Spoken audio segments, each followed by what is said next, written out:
আসসালামু আলাইকুম ভাই, আপনাদের মাঝে আবার আমি একটা নতুন ভিডিও নিয়ে চলে আসলাম।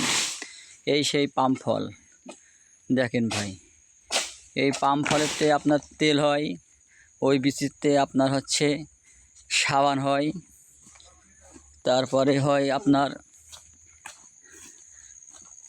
এই পাম ফলেতে আপনার আবার সার হয়।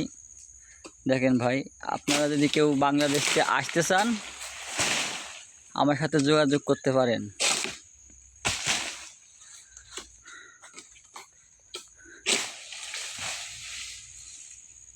এক নম্বর কাটিং মেন, এর বাসা হচ্ছে ফরিদপুর জেলা, ভাঙ্গা থানা।